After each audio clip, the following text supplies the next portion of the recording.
So, I've never even seen a CNC in person, let alone built and used one, and Genmitsu sent me their 3018 ProVer V2 to see if it truly is beginner friendly.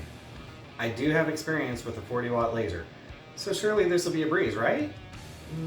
Maybe not, as I'll explain at the end. After they shipped it, I was really excited, and it was easy to follow along with the tracking from their website. The day it was out for delivery, I was walking by the door after eating lunch, and there it was. Alright, let's get to unboxing. Let's open it up and see what we've got. There's an instruction manual with the necessary chart inside. I'll explain during the build. As you can see, everything is nicely packed. A Phillips screwdriver, power supply, organizer, trim pieces, XZ axis assembly, control board, wire pack followed by cable management wrap, then your acrylic baffles, spindle, and onto the bottom layer. Oh, look at that beautiful base assembly. Here's the XY axis base assembly. It looks extremely durable and I can't wait to use it. Okay, they include a 10 pack of 20-degree V-bits, a power cord, USB cable. Oh look, another power cord. A quick once over with the manual, then we'll get to the build. One of the manufacturer claims is that this can be built in 20 minutes. While I do think that's possible, it took me an hour and 20 minutes. Really though, I like to take my time since it helps you understand the machine better in the end. The build was simple really. I followed the manual for everything except organizing the wiring because there's really no explanation for that. I like how the cables are clearly marked with the axis. That helps you know which cable goes with which axis. Just keep the wires out of the way and you'll do fine.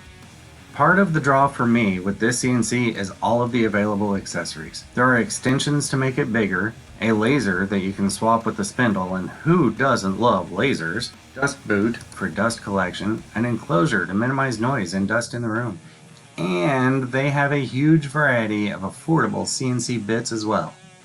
There's also a huge community of makers online using 3018 machines with loads of tips and advice and videos, which is always nice to find when starting a new maker hobby. While I was talking with Genmitsu, they asked if I wanted the offline controller, and I chose the one without, so you're not going to see that in this video. I like being able to modify my laser files on the fly with a dedicated laptop, so I'll use the same laptop and strategy for this CNC. The chart that I showed during the unboxing that comes with it, it's extremely critical because it shows different bits and the recommended settings for when you're designing your project. You'll need those numbers during the design to properly cut and engrave your project without breaking bits or ruining projects. I didn't get the opportunity to show how to set up the software, mostly because it would have made this video a whole lot longer. It comes with a flash drive that includes a driver installer, candle for operating the CNC, and a couple of test files. I had some trouble with getting Candle to work from the flash drive, so I just downloaded a fresh copy from a quick Google search. Setting up the Z-probe was also really easy. The manual walks you through the necessary bits for setting up Candle and the Z-probe and running the test file. But where do you go from there? I want to point out some key features that have already proven to save me and are designed specifically for the beginner. There are knobs on the stepper motors for manual jogging. The limit switches will stop the machine, and Candle shows an alarm until you manually jog off of the switch and click reset in Candle. If you click the home button in Candle and the spoil board goes all the way back and starts grinding, turn off the power switch, flip over the CNC, and remove the zip tie that's meant to stop the spoil board from sliding before assembly. Yep, I ran into that. When you get confused setting up the material hold downs, look at the parts list at the beginning of the manual. At any time, if you're unsure of something, there's a video or advice online, so just search. Remember I said at the beginning I'd explain more about it should be a breeze? Well, now I'll explain, and it has nothing to do with why I have less hair. The unboxing was exciting. Yes, that was my excited face. The build was easy, as long as you pay attention to the manual. The driver install, Z-probe, and setting up Candle, and running the SaneSmart test file, all simple enough. But I say again, where do you go from there? As a beginner, it could be easy to feel lost now. How do you create something new?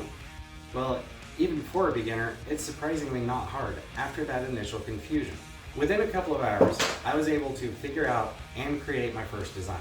You need software to design with and an SVG file, which can be purchased on sites like Etsy if you don't know how to create one. I then chose Easel because there is a free version, but there are other free options as well.